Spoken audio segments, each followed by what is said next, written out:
O grupo de leituras dirigidas sobre Hannah Arendt, do Programa de Pós-Graduação em Educação da Universidade de Passo Fundo, realiza amanhã o Bibliofórum, Fascismo Social e Educação.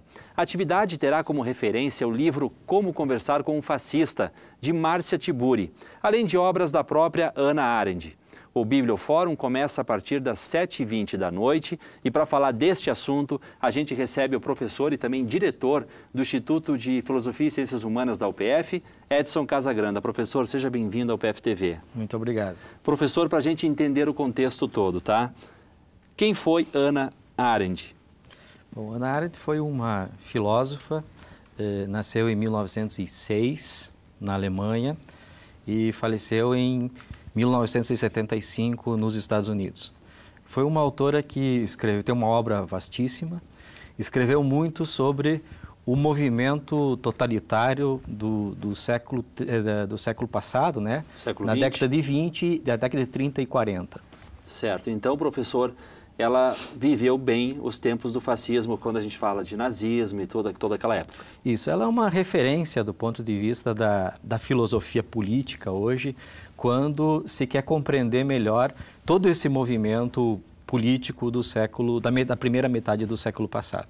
Então é por isso a escolha dessa obra, Como Conversar com o Fascista, que é uma obra da Márcia Tiburi, uma espécie de adaptação, né, professor? Isso, como você disse na abertura, existe um grupo de leituras, chama Grupo de Leituras Dirigidas sobre Hannah Arendt, que se reúne há vários semestres já e vem discutindo obras dela, né? Várias obras que nos motivaram a compreender melhor uma série de fenômenos que ocorrem no contexto do século XXI, né? E que tem implicação direta na questão em aspectos educacionais. Um deles é os movimentos que nos preocupam hoje, que é a incapacidade a gente observa na sociedade contemporânea uma incapacidade para o diálogo, uma intolerância em relação ao diferente, né? Um não respeito ao outro enquanto outro e, consequentemente, uma dificuldade muito forte de se colocar na condição e no lugar do outro.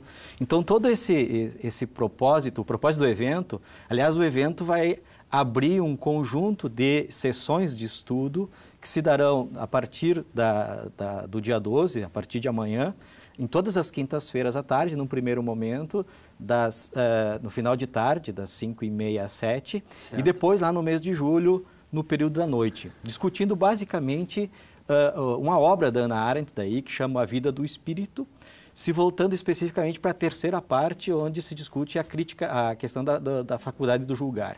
Então, professor, quando a gente fala na questão do fascismo, naturalmente se liga à política, mas não, por isso educação no evento, né? Perfeito. É muito mais uma questão de um fascismo social, em cima disso que o senhor disse. A gente poderia pensar o fascismo também pela lógica de uma política de Estado ou na perspectiva da Hannah Arendt lá do século passado, dos anos 30 e 40, você tem basicamente essa dimensão. A ideia de um fascismo de Estado que ganha proporções enormes na perspectiva do totalitarismo. Quer dizer, a base do totalitarismo é eminentemente o fascismo. Mas quando se fala em fascismo social, está se falando num tipo de comportamento. Hoje nós vivemos num contexto onde a tradição e a cultura são muito fortemente marcadas pela questão do autoritarismo. E nós somos vítimas em potencial desse modelo. E quando o senhor fala isso, é na vida cotidiana. Sim, não é na política.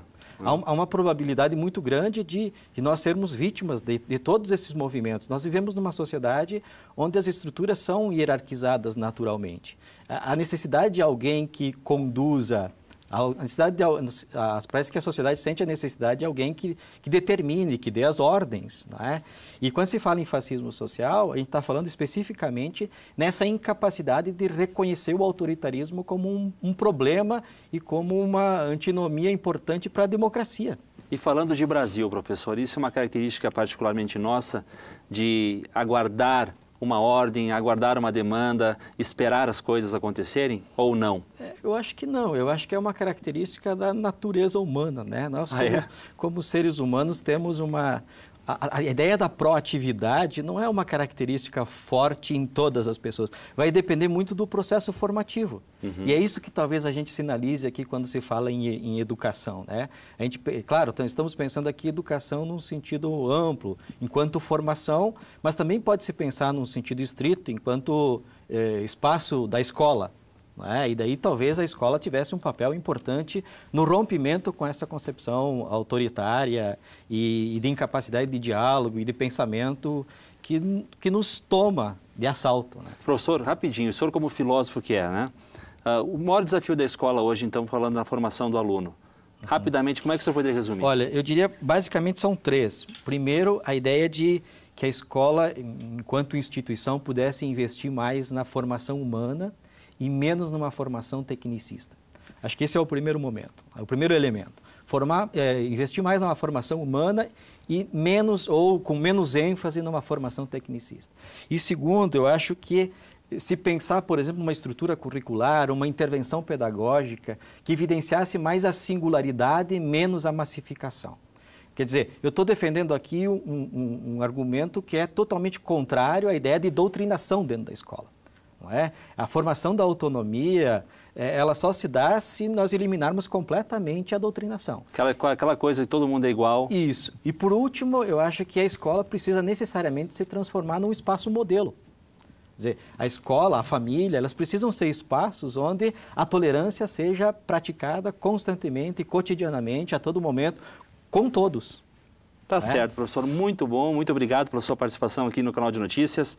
O evento amanhã, então, ali no FCH, né? Isso. Auditório do 7. Auditório do 7, a partir das 7h20 da noite. Muito obrigado. Agradeço.